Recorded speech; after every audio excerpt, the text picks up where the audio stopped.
Hey guys, and welcome back to my YouTube channel. Today I'm building a small cottage-like build, and I built it on a 20 by 15 lot because of course it's a small cottage and I wanted the lot also to be small, just so it's not as big as it could be and I don't have to fill as much. Yeah, and as you can see, I decided to have two parts to the roof, a flat roof and also a roof that is gabled, and one in the back that follows the same angle. And then I put down some columns so the flat roof is supported because it covers the patio area that I had going on. And as you can see here, I also put down some stairs because I raised up the foundation a little bit, and I put in a fence and a matching railing for the stairs. And then I was finished with the basic shell and I was searching for the doors, and I really wanted to go for those light wooden ones. I don't often use them because I think they don't match a lot of the furniture that we have, but I really wanted to use them in this instance.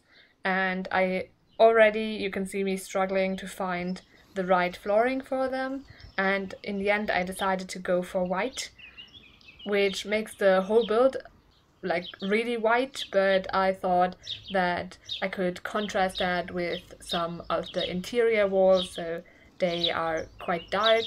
I thought it would look fine still.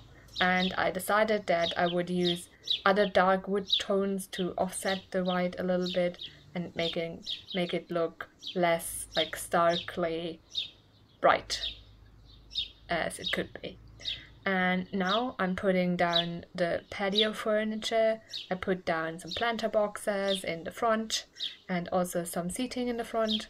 In the back I put down some a dining area for the outside and a grill.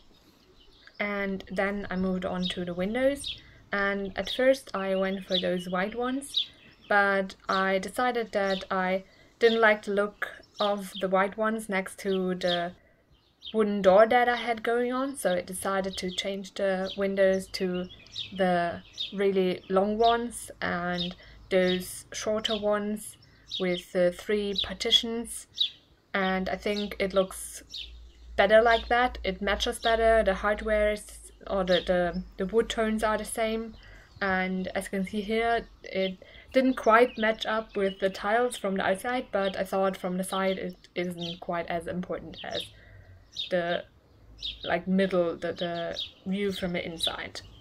Then I moved on to the bathroom, and as you can see I kept it pretty neutral. The only color in there is the sinks, or the counters for the sinks, which are green, and I decided that a lot of the color scheme would be green. So as you already saw, I put in the green walls, and I decided to also go for the green counters in the bathroom and in the kitchen.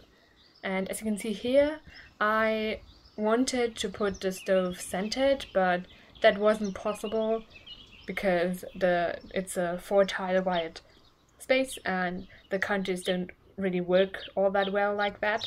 So I decided to change how I did everything here, and I also made it a little bit sneaky with the placement of the counters, so it matches better with the fridge, because oftentimes there's a huge gap between the fridge and the counters, and I wanted to counteract that a little bit. And I don't think I managed it quite exactly, but close enough. Then I decorated the kitchen a little bit with some plants and also some fruits.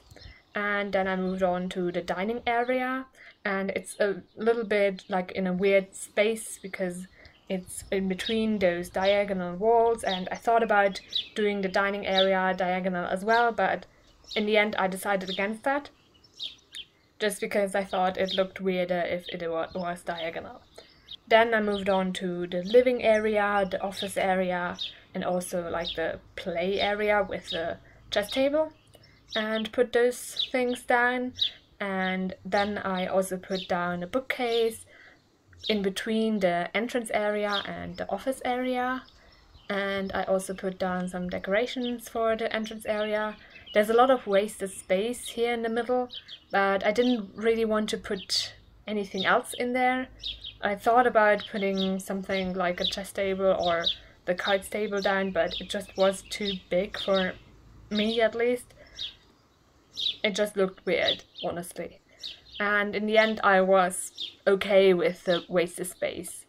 If you really needed more space, you can move some stuff around, maybe do the door to the bathroom on the diagonal bit, so you can actually put something on the wall there. But in the end I just decided that I was fine with how it was laid out and I didn't want to change it. Then I put down the rugs, and honestly it was a little bit of a struggle because I needed square ones. Otherwise it just didn't really fit, but I hadn't realized that at the start, so yeah, as you can see, in the end I did, but at first I struggled a little bit with finding the right rug. Then I put down some more decorations, some pictures and mirrors, plants, just so it looks a little bit livelier, and you can see that with the white it is quite like monochromatic and kind of boring almost, but I actually like it. I think it looks fine and it looks a little bit different than what I normally do, honestly. Oftentimes it's quite dark in my builds with the woods and also the flooring, and in this case I decided to go for white. Now I'm putting down some more objects, and I then moved on to the outside because I hadn't painted the roof and also the foundation, so I remedied that as well. And I put down a wooden roof first, but it didn't really work, so I decided to go for the concrete. And I also made a fake part around the roof so it looks the same everywhere. And then I did some plants around and I was finished with the build. Now you can see some screenshots of the build. I hope you like it. You can download it from the gallery. My ID is TGGSims, same as my YouTube channel name. I also hope that you liked the video and will consider pressing the thumbs up button and subscribing. Thanks very much for watching and have a great week. Bye!